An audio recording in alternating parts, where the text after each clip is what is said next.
भारतीय दर्शन में ज्ञान का एक व्यापक अर्थ चेतना से है, किंतु अपने सीमित अर्थ में सही संज्ञान को प्रमा कहा गया है। किसी विषय या पदार्थ का ज्ञान तथा अपने द्वारा माने हुए यथार्थ की सत्ता का साधन प्रमाण से ही होता है। अतः लोक में भी विभिन्न प्रमाण मान्य हैं और विभिन्न दर्शन भी विभिन्न प्रमाण मानते हैं। पाश्चात्य ज्ञान मीमांसा ज्ञान को केवल दो स्रोत मानती है, प्रत्यक्ष एवं अनुमान। लेकिन भारतीय दर्शन में उपमान और शब्द को भी ज्ञान का स्रोत माना गया है।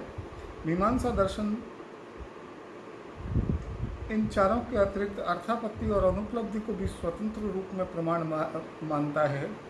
इस प्रकार भारतीय दर्शन में 6 प्रमाणों को स्वीकार किया गया है: प्रत्यक्ष, शब्द, अनुमान, उपमान, अर्थापत्ति और अनुपलब्धि।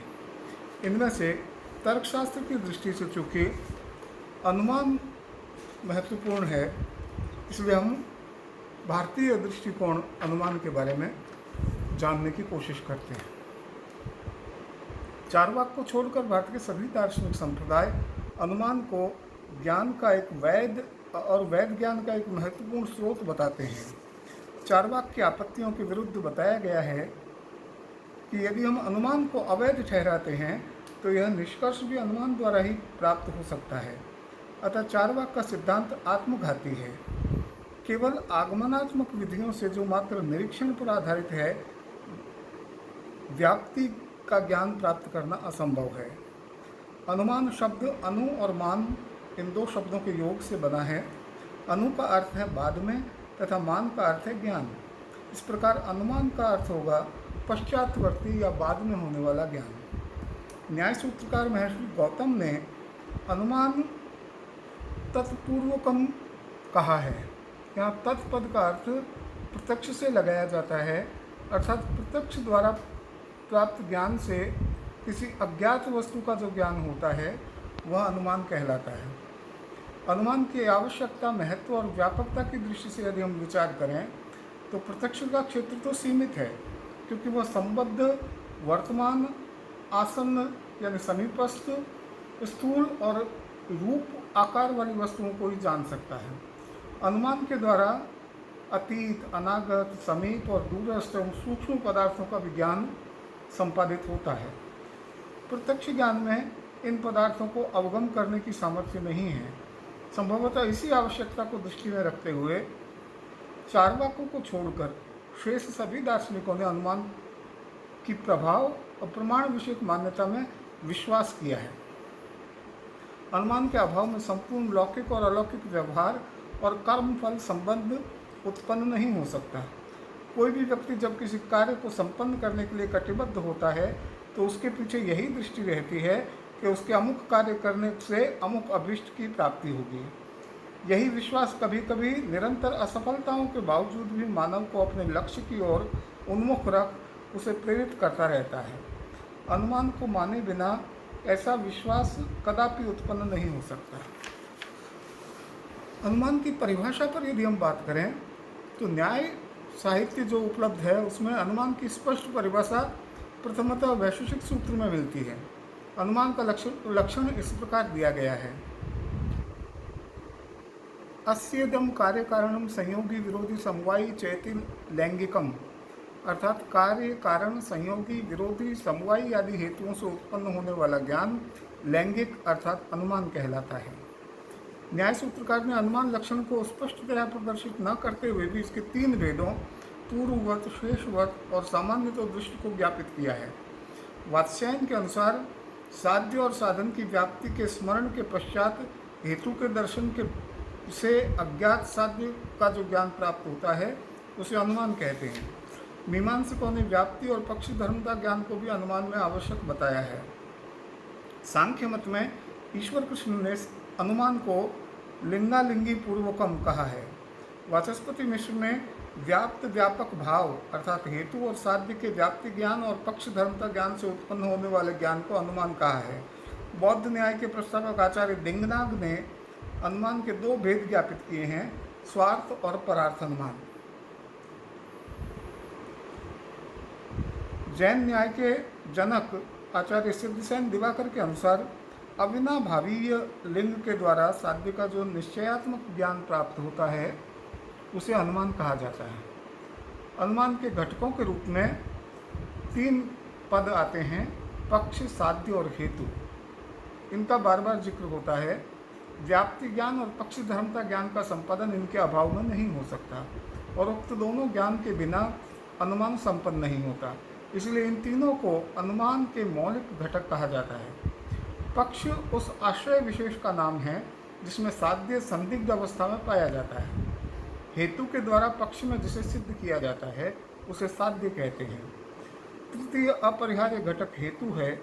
परोक्ष अर्थ साध्य की प्रतिपत्ति इसी चिन्ह के द्वारा होती है, इसीलिए इसे लिंग भी कहा जाता है। पक्ष में हेतु सर्वदा ज्ञात होकर रहता है, इसी से उसे पक्ष धर्म कहा जाता है। हेतु की यथार्थता पर ही अनुमान की प्रामाणिकता निर्भर है। नैयायिकों ने इसकी यथार्थता को अक्षुण्ण बनाए रखने के लिए हेतु के 5 रूपों या 5 धर्मों की विवेचना की है। ये हैं पक्ष धर्मत्व, सपक्ष सत्व, विपक्षा सत्व, असत्य प्रतिपक्षत्व और अबाधित विषयत्व। पक्ष धर्मत्व का मतलब है हेतु का पक्ष में अनिवार्य रूप से रहना। व्याप्ति के रहने पर भी यदि हेतु में पक्ष धर्मत्व का अभाव हो तो अनुमान दूषित हो जाता है। सपक्ष सत्व यानी जिन जिन स्थलों में साध्य की निश्चित स्थिति रहती है उन स्थलों में हेतु को अवश्य रहना चाहिए। इसके विपरीत जिन स्थलों में साध्य को नहीं रहना चाहिए और यदि वह उनमें पाया जाता है तो अनेकांतिक दोष होगा। अतः निश्चित साध्य वाले स्थलों में हेतु का पाया जाना सपक्ष सत्व है। विपक्षा सत्व, जिन आश्रयों में साध्य न रहता हो यदि उनमें भी हेतु उपलब्ध होता हो तो विरुद्ध दोष होगा। अतः साध्य भावी स्थलों में यानी साध्य के अभाव वाले स्थलों में हेतु का न रहना ही विपक्षा सत्व कहलाएगा। असत प्रतिपक्ष, जिस हेतु का समान व्याप्ति और पक्ष धर्मता बल वाला कोई अन्य हेतु विद्यमान होता है वहाँ भी अनुमान नहीं हो सकता, क्योंकि वहाँ सत प्रतिपक्ष दोष हो जाता है, वहाँ असत प्रतिपक्ष दोष हो जाता है। अबाधित विषयत्व, जिस हेतु का किसी प्रबल प्रभाव द्वारा बाध हो रहा हो वह भी सद हेतु न रहकर बाधित हेतुआभास हो जाता है। इसी दोष के निवारणार्थ हेतु में अबाधित विषयत्व रूप का निर्देश किया जाता है। अनुमान के अपरिहार्य अंग, अनुमानस्य द्वे अंगे व्याप्ति पक्ष धर्मता च, अर्थात अनुमान के 2 अंग होते हैं, व्याप्ति और पक्ष धर्मता। इन्हीं 2 अंगों के ज्ञान पर अनुमान का भव्य प्रसाद आधारित रहता है। हेतु और साध्य के नियत संबंध को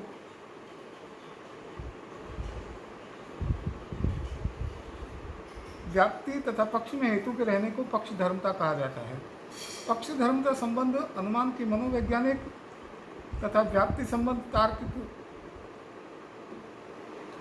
रूप से उपस्थित कहलाती है।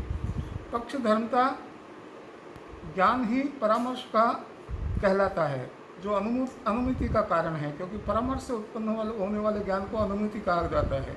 इस प्रकार पक्ष में रहने वाले धर्म विशेष को पक्ष धर्म तथा उसमें रहने वाले धर्म को पक्ष धर्मता कहा जाता है।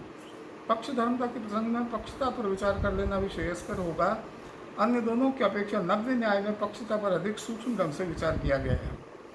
एक अनुमिति का निश्चय रहते हुए परामर्श ज्ञान के रहने पर भी दूसरी अनुमति उत्पन्न न हो, इस आक्षेप का निवारण करने के लिए न्यायिकों ने परामर्श की भांति अनुमिति का एक और भी साक्षात कारण माना है, जिसे पक्षता कहा जाता है।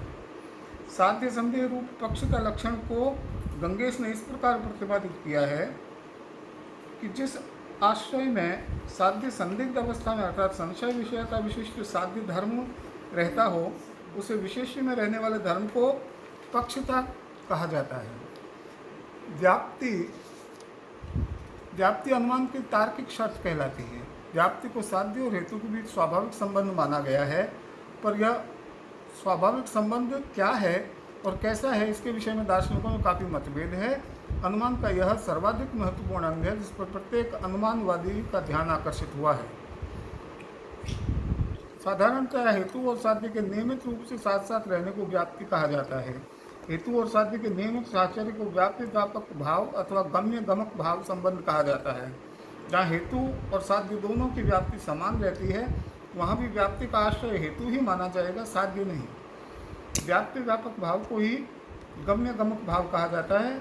यथार्थ हेतु का लक्षण प्रतिपादित करते हुए महर्षि कणाद ने कहा है, जो हेतु साध्य से सर्वथा भिन्न अथवा अभिन्न संबंध वाला होता है वह अपदेश यानी यथार्थ हेतु नहीं हो सकता, बल्कि जो हेतु प्रसिद्धि पूर्वक निर्धारित पूर्वक होता है वही सद हेतु कहलाता है। व्याप्ति के अभाव में हेतु सद हेतु न रहकर हेत्वाभास उपनवदेश हो जाता है। वाचस्पति मिश्र के अनुसार व्याप्ति नियत स्वाभाविक संबंध है।